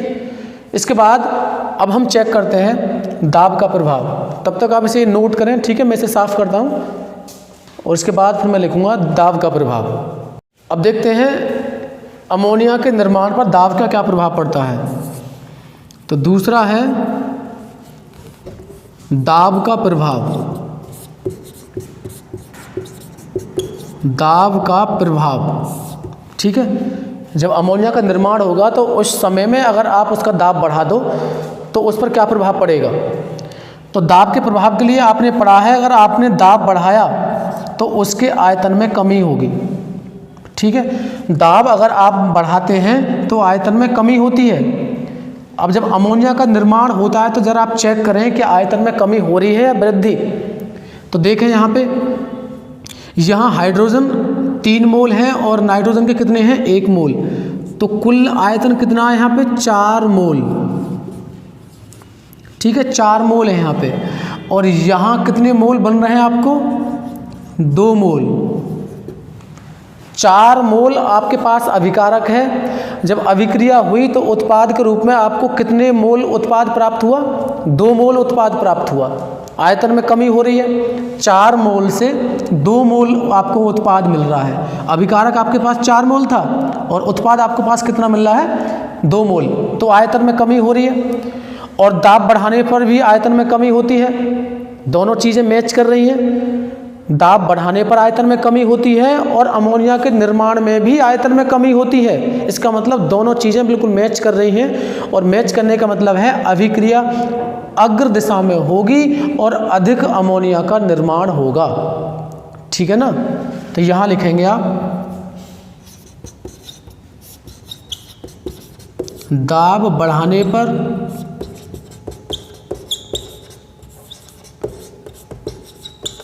आयतन में कमी होती है तथा अमोनिया के निर्माण में भी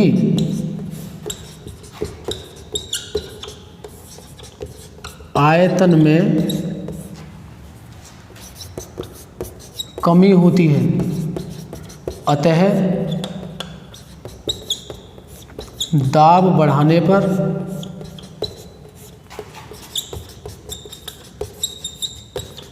अभिक्रिया अग्र दिशा में होगी और अधिक अमोनिया का निर्माण होगा, ठीक है। जब दाब बढ़ाएंगे तो आयतन में कमी होती है और अमोनिया के निर्माण में भी आयतन में कमी हो रही है। इसलिए जब दाब बढ़ाएंगे तो अभिक्रिया आगे की तरफ होगी और अमोनिया का उत्पादन अधिक होगा, ठीक है। नोट करें। इसके बाद हम डिस्कस करेंगे सांद्रता का प्रभाव इसका। इसके बाद अब देखते हैं नंबर 3, सांद्रता का प्रभाव। सांद्रता का क्या प्रभाव पड़ेगा। अगर आप नाइट्रोजन और हाइड्रोजन की सांद्रता बढ़ा दें तो अमोनिया अधिक बनेगी या कम बनेगी। जाहिर सी बात है, जितनी आप सांद्रता बढ़ाओगे उत्पाद भी आपको उतना ही मिलेगा, ठीक है। अगर आप नाइट्रोजन और हाइड्रोजन का सांद्रण बढ़ाते हैं, नाइट्रोजन व हाइड्रोजन की सांद्रता बढ़ाने पर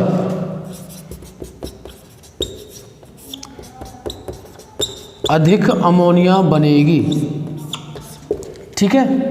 तथा ये केवल अग्र दिशा के लिए है। अगर हम इन दोनों का सांद्रण बढ़ाते हैं तो ये आपको अधिक मिलेगा। और अगर तुम पश्चात विक्रिया की बात करोगे तो इसका सांद्रण आपने बढ़ाया तो आपको ये अधिक मिलेगा, ठीक है। तथा पश्चिम दिशा में अमोनिया की सांद्रता बढ़ाने पर नाइट्रोजन व हाइड्रोजन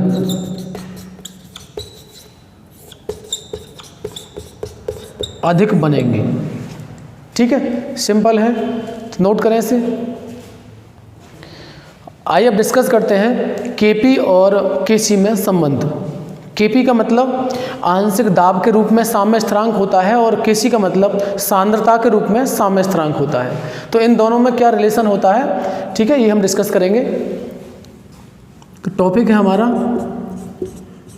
केसी व केपी में संबंध, ठीक है। इन दोनों में क्या रिलेशन है केपी और केसी में। तो पहले इन दोनों के बारे में आपको बेसिक नॉलेज आपको होनी चाहिए कि केपी का मतलब होता है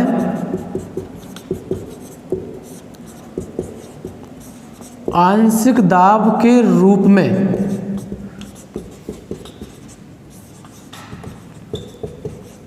साम्य स्थिरांक, और Kc क्या है, सांद्रता के रूप में साम्य स्थिरांक है। ठीक है, Kp क्या है, P मतलब प्रेशर है और C का मतलब क्या है यहाँ पे, कंसंट्रेशन, सांद्रता। तो ये सांद्रता के रूप में हमने साम्य स्थिरांक माना है, और Kp क्या है, ये P मतलब प्रेशर, आंशिक दाब के रूप में साम्य स्थिरांक है। इन दोनों में रिलेशन क्या है, वो रिलेशन हमें यहाँ पे देखना है। तो इसके लिए देखो, ये साम्य स्थिरांक की जब हम बात करते हैं तो साम्य स्थिरांक का मतलब है K, जैसे इससे पहले आपने Kc के रूप में जाना था। और साम्य अवस्था कब स्थापित होती है, जब आपके पास रासायनिक अभिक्रिया कैसी हो, उत्क्रमणीय अभिक्रिया हो। अनुत्क्रमणीय रासायनिक अभिक्रिया के लिए कभी भी साम्य अवस्था स्थापित नहीं होती है। उत्क्रमणीय रासायनिक अभिक्रियाओं के लिए साम्य अवस्था स्थापित होती है। तो यहाँ हम एक उत्क्रमणीय रासायनिक अभिक्रियाएं मानेंगे। तो यहाँ हम लिखेंगे, माना एक उत्क्रमणीय रासायनिक अभिक्रिया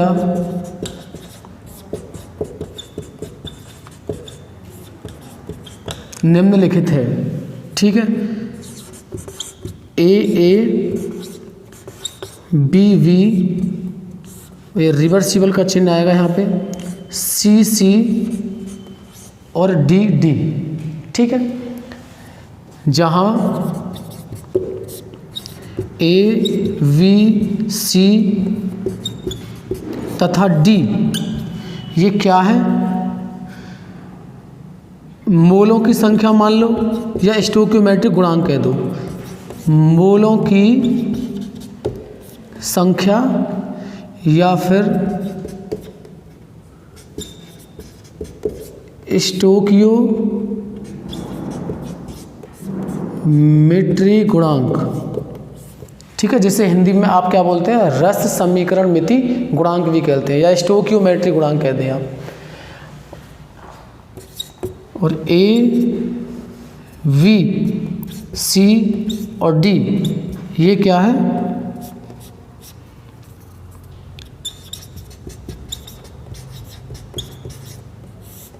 अभिकारक व उत्पाद। ठीक है, यहाँ A और B क्या है, अभिकारक है अग्र दिशा के लिए। ठीक है, और उत्पाद क्या है, C और D। और जब पश्चिम दिशा की बात करेंगे तो C और D क्या है, अभिकारक है, और A और B क्या है, उत्पाद है। ठीक है, जब हम पीछे की तरफ आएंगे तो अभिकारक ये बन जाएंगे, उत्पाद A। जब आगे की तरफ जाने चलेंगे तो अभिकारक A और B है, कैपिटल A और कैपिटल V, और उत्पाद क्या बन जाएंगे, कैपिटल C और कैपिटल D, ये बन जाएंगे। इसके बाद यहाँ द्रव्यानुपाती क्रिया का नियम लगाएंगे आप।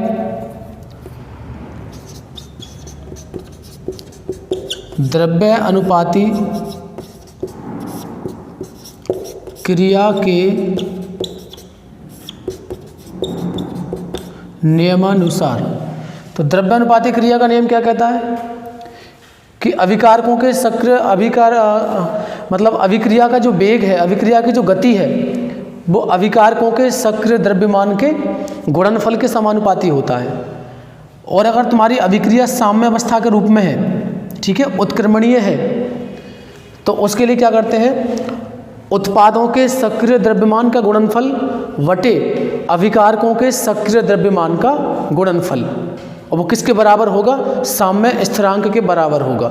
ये द्रव्यानुपाती क्रिया का नियम है, और ये हम आपको पहले बता चुके हैं कि अगर इस टाइप की आपको अभिक्रिया मिलती है तो यहाँ से अगर आप साम्य स्थिरांक का मान आप निकालेंगे तो क्या करेंगे, यहाँ पे उत्पादों की सांद्रता का गुणनफल, ठीक है, ये उत्पाद है हमारे पास C और D, और वटे अभिकारकों की सांद्रता का गुणनफल। अब इसके पास ये स्टोइकियोमेट्रिक गुणांक जो बचते हैं वो उसकी घात के रूप में आते हैं, ये हम आपको पहले ही बता चुके हैं। तो C का स्टोइकियोमेट्रिक गुणांक है C, D का है D, A का है A और B का है B। ठीक है, तो ये आपका सांद्रता के रूप में साम्य स्थिरांक का फॉर्मूला यहाँ से ये बनता है। तो इसको नाम दे दें आप समीकरण 1। ठीक है, इसके बाद अब लिखेंगे हम आंशिक दाब के रूप में, आंशिक दाब के रूप में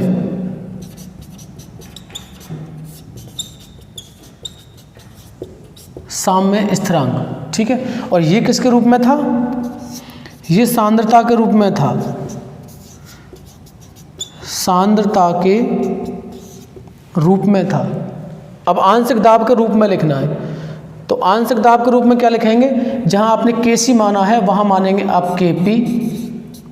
ठीक है, और ये जो देखें, जहां सांद्रता की हम बात करते हैं तो वहाँ सांद्रता के लिए हम क्या लगाते हैं? ये कैपिटल, ये बड़ा वाला ब्रैकेट लगाते हैं, क्योंकि ये सांद्रता को शो करता है, ये सक्रिय द्रव्यमान को प्रदर्शित करता है। लेकिन जहाँ दाब की बात आती है वहाँ हम ये बड़ा वाला ब्रैकेट नहीं लगाएंगे। ठीक है ना, तो वहाँ क्या करेंगे? यहाँ छोटा वाला ब्रैकेट लगना है और इसमें क्या करोगे? ये P यहाँ पे लगाना है और आपका जो ये जो उत्पाद है C और D वो यहाँ पे लिखना है, PC इंटू यहाँ PD। यहाँ हो जाएगा ये PA और यहाँ हो जाएगा PV। और स्टोइकियोमेट्री जो गुणांक है वो कहाँ आएंगे? इसके घात के रूप में। तो यहाँ कर देंगे आप C और ऐसे यहाँ पे कर देंगे D। यहाँ A करेंगे तो यहाँ B करेंगे और इसको नाम दे देंगे आप समीकरण सेकंड। ठीक है, इसके बाद में इसे मिटाऊंगा, नोट करें आप। ठीक है, या स्क्रीनशॉट ले सकते हैं और इसके बाद फिर मैं यहीं से स्टार्ट करूंगा। देखें, अभी जो हमने निकाला है वो समीकरण फर्स्ट क्या थी? Kc बराबर C और D वटे A की पावर A था वो और B के ऊपर B था। ये समीकरण फर्स्ट हमने माना था। समीकरण सेकंड की बात करेंगे, जो हमने दाब के रूप में साम्य स्थिरांक माना था वो यहाँ था, ये PC, इसके ऊपर C था और ये था PD, इसके ऊपर D था और यहाँ PA, यहाँ A हो जाएगा और ये PV और इसके ऊपर B हो जाएगा। ये समीकरण सेकंड था। ठीक है, इतना हमने यहाँ तक अभी सॉल्व कर लिया था। इसके बाद अब आदर्श गैस समीकरण की हेल्प लेंगे आप। आदर्श गैस समीकरण की सहायता से, और आदर्श गैस समीकरण क्या है? PV बराबर nRT। अब इसको हम ऐसे लिख सकते हैं N/B/RT। और हमने पढ़ा है N/B ये क्या होता है? ये मोलरता होती है, या इसे आप C लिख सकते हो, क्योंकि C भी सांद्रता होती है और M भी सांद्रता होता है। तो N/B बराबर क्या रख देंगे हम? C रख दो या फिर M रख दो, आप कुछ भी रख सकते हैं। तो P बराबर CRT, इतना यहाँ से बन गया, P बराबर CRT। तो अब P बराबर CRT कहाँ रखना है आपको? समीकरण 2 में। ठीक है, तो यहाँ लिखेंगे P का मान समीकरण 2 में रखने पर, समीकरण 2 में इस P का मान रख दो यहाँ से, तो क्या निकल के आएगा? ये Kp बराबर, ठीक है, ये P बराबर CRT कहाँ रखना है? यहाँ पे। तो यहाँ हो जाएगा CRT और उसके ऊपर क्या हो जाएगा? ये C और वो हो जाएगा DCRT और उसकी पावर क्या है? D। ऐसे इसके नीचे करना है, CRT यहाँ पे रखना है, तो ये हो जाएगा ACRT, ये ऊपर A हो जाएगा, ऐसे यहाँ पे B और ये CRT और ये हो जाएगा B। ठीक है, अब यहाँ से क्या काम करते हैं हम, RT सब में RT कॉमन है, RT को बाहर निकाल लें आप, तो यहाँ जो बचेगा वो ये बचेगा C और इसके ऊपर ये C गुणा D, ठीक है, और यहाँ क्या बचेगा A और ये हो जाएगा यहाँ पे C, उसके ऊपर A और ये हो जाएगा आपका B, C और इसके ऊपर B। वहाँ से क्या बाहर निकला, वहाँ से बाहर निकला RT के ऊपर C और ये RT के ऊपर D है, तो इसे मैं RT के ऊपर C प्लस D कर देता हूँ, ठीक है ना। RT के ऊपर ये C है और ये RT के ऊपर D है, तो RT के ऊपर C प्लस D हो जाएगा। ऐसे ही यहाँ पे ये है RT के ऊपर ये A है और ये RT के ऊपर B है, तो ये हो जाएगा A प्लस के B, ठीक है। अब यहाँ से देखें, ये जो छोटा वाला C है, ये छोटा वाला जो C है ये सांद्रता को दिखाता है, मतलब मैं ये कह सकता हूँ ये छोटा वाला C और ये बड़ा वाला ब्रैकेट दोनों एक ही चीज़ है, ठीक है। ये छोटा वाला C और ये बड़ा वाला ब्रैकेट भी सांद्रता को दिखाता है और ये छोटा वाला C भी सांद्रता है, इसका मतलब। तो मैं यहाँ इसको मैं ऐसे लिख सकता हूँ C और इसके ऊपर आ गया ये C, ठीक है ना। ये मैंने क्या किया है यहाँ पे, इस छोटे वाले C की जगह पे क्या बना दिया, बड़ा ब्रैकेट बना दिया है, और बड़ा वाला C तो यहाँ पे है ही है, इसके ऊपर ये C रहा। ऐसे ही यहाँ पे यहाँ ये D है और इस छोटे वाले C की जगह पे बड़ा वाला ब्रैकेट आ गया और उसके ऊपर ये D है, ठीक है। उसके बाद इसे हम बाद में देखेंगे, पहले इसे देखो, A ये आ गया, छोटे वाले C की जगह पे बड़ा वाला ब्रैकेट और A इसके ऊपर है। ऐसे ही ये B यहाँ पे है, छोटे वाले C की जगह पे ये ब्रैकेट और ऊपर इसके B है। अब देखो RT के ऊपर C प्लस D है, यहाँ भी RT के ऊपर A प्लस B है, तो इसे हम ऐसे ले सकते हैं RT के ऊपर क्या आएगा, C प्लस D और माइनस A प्लस के B, ठीक है। ये वाला जो RT के ऊपर A प्लस B था वो कहाँ गया, उसके ऊपर पहुँच गया माइनस में, ये लिख दिया हमने। अब तुम ये देखो, ये वाली वैल्यू, इतना हिस्सा क्या ये नहीं है, ये वाला, ये जितना वाला पोर्शन है ये क्या है, ये Kc का मान है, तो इसके, और ये चल किसके बराबर रहा है, Kp के बराबर चल रहा है। तो मैं यहाँ पर लिख सकता हूँ Kp बराबर Kc, ठीक है, और ये RT के ऊपर देखो C प्लस D और माइनस A प्लस D, इसको मैं मानता हूँ डेल N के बराबर, C प्लस D और माइनस A प्लस के B। इसका मतलब क्या है, इसका मतलब है ये C प्लस D कहाँ से आया था, उत्पाद के मोलों की संख्या माइनस अभिकारक के मोलों की संख्या, उत्पाद के मोलों की संख्या का योगफल है और ये अभिकारक के मोलों की संख्या का योगफल है। तो इसको हमने मान लिया डेल्टा N, तो इसके ऊपर रख दूंगा मैं डेल्टा N। तो ये आपका फाइनल रिलेशन है जो Kp और Kc में संबंध को दिखाता है, Kp बराबर Kc RT के ऊपर डेल्टा N, ठीक है। एक बार मैं रिपीट करता हूँ, देखो हमने Kp और Kc में संबंध निकाला है। Kc सांद्रता के रूप में साम्य स्थिरांक है और Kp आंशिक दाब के रूप में साम्य स्थिरांक है। जब उत्क्रमणीय रासायनिक अभिक्रिया के लिए द्रव्यानुपाती क्रिया का आप नियम लगाओगे तो Kc बराबर ये फॉर्मूला बनेगा और Kp बराबर ये फॉर्मूला बनेगा।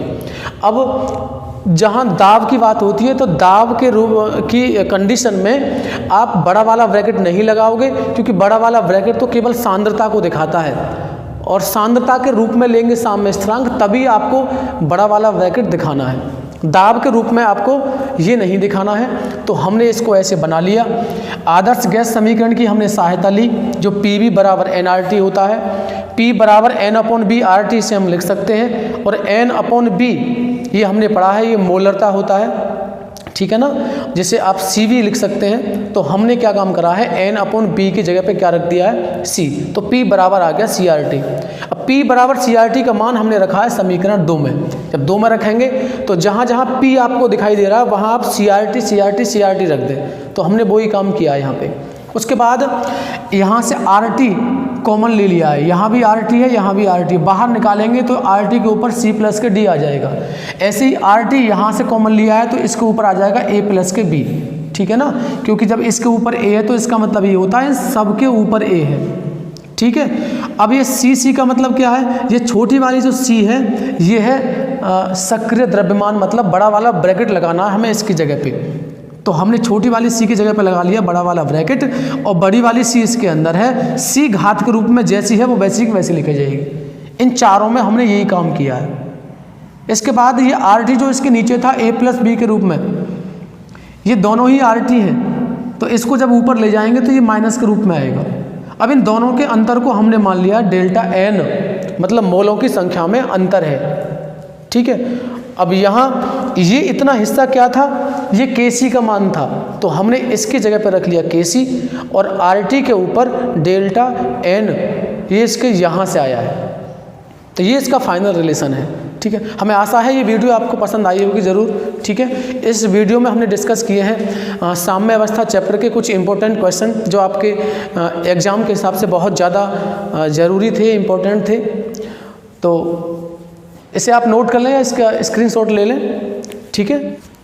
इससे पहले हमने साम्य अवस्था चैप्टर के न्यूमेरिकल सॉल्व करवा दिए हैं, जिसके 2 वीडियो हमने पहले ही अपलोड किए हैं, पार्ट 1 और पार्ट 2, मतलब साम्य अवस्था न्यूमेरिकल क्वेश्चंस पार्ट 1 और पार्ट 2, दोनों ही वीडियो आप देख सकते हैं। इनका लिंक हम इस वीडियो के डिस्क्रिप्शन में दे देंगे, ठीक है। तो वहाँ से आप उन न्यूमेरिकल क्वेश्चंस के वीडियो आप देख सकते हैं, जो आपके लिए बहुत ज़्यादा बेनिफिशियल होंगे।